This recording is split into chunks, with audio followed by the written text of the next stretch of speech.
I want to talk about Birmingham, Alabama. Greg has been traveling the world more than Carmen Sandiego, for those of you that know who Carmen Sandiego is. And he has different opinions about different markets. And I love talking about these types of things because it helps me to better understand which market I want to go to. And quite frankly, it's an excuse for me not to go to these markets because Greg does. So, Greg, let's talk about Birmingham, Alabama. Why do you like it? Why do you don't? What's going on in Birmingham that I need to know about? Right. Well, we've covered it. By the way, if anybody does know who Carmen Sandiego is, can you please email me at grand@renterswarehouse.com, because Abhi likes making that reference and I have no idea what he's talking about. So that would be helpful for me. He could be insulting me, but I just don't know. Yeah, exactly. They're remaking the show on Netflix, so you got to watch that. Okay, cool. So here's the deal. We've talked about Birmingham before. I like looking around the country and trying to find markets that have qualitative features and factors that are similar to other cities, but they're just chronologically behind, okay? And I look at Alabama, all the North Carolina, South Carolina, Georgia, these southeastern states, Florida for sure, but Florida's even a different beast. But those inland southeastern states and the cities in them have been really on fire in a good way, okay? They've been cranking. Alabama is among the last. Mississippi and Alabama, Kentucky are the last ones to kind of catch on. Mm-hmm.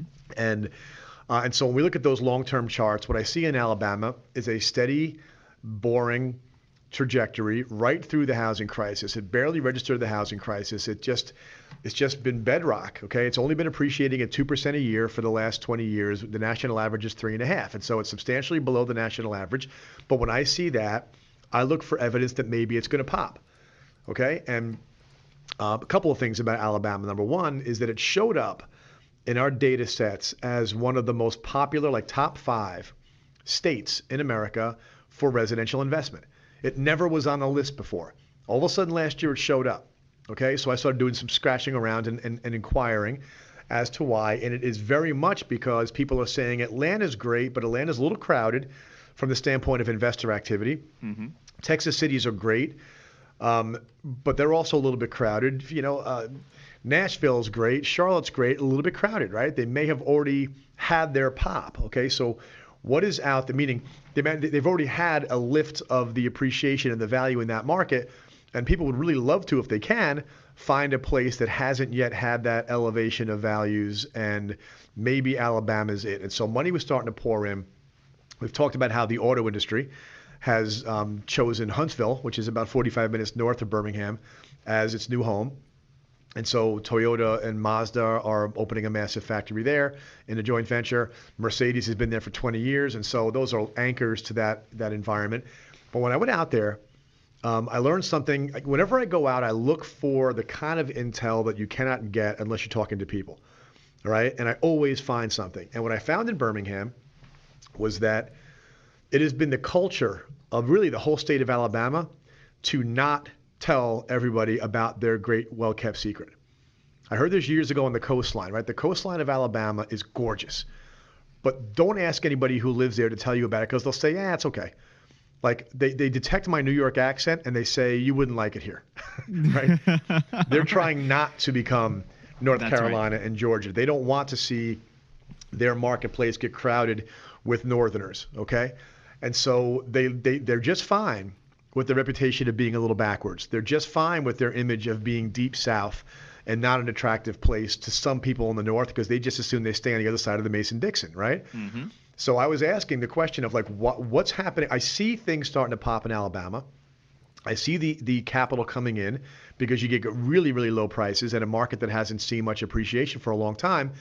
And they told me that, they said, we don't want the secret to get out, but the secret is getting out anyway. Mm-hmm. That's what happens with secrets, right? The media is open now, social and everything else. So they told me as examples that Topgolf is an awesome phenomenon, right? Topgolf wanted to come to Birmingham. It got turned down. I said, why? Because they don't want all this stuff that is popular elsewhere to come here. They're not looking for attention, okay? Dave & Buster's got turned down.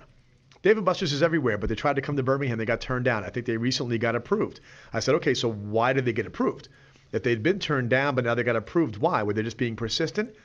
And they said, no, there's kind of a change that there's a mentality culturally in the city now to say let's modernize a little bit. Let's look at what's happening in Chattanooga and Nashville and Charlotte and Atlanta and say, hey, maybe it's not so bad to allow the outside world to hear about our best kept secret. And so I have some more scratching and clawing to do on this, but I think I found myself a gem that says not only is Alabama a buy, but it's a hyper buy right now, because if the secret's going to get out, I loved Birmingham. All right, I spent a couple of days there. I met a lot of really friendly people. I saw a lot of really nice houses that were very inexpensive. I saw a downtown that was really attractive. And then I saw the reason why the world doesn't know about it is because they don't want us to. But the word's getting out.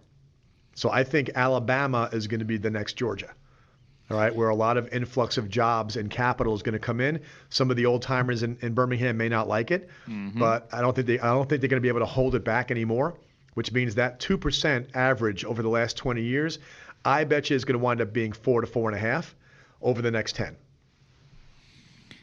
There's also, I visited Birmingham, I visited Montgomery, and I've also visited Huntsville.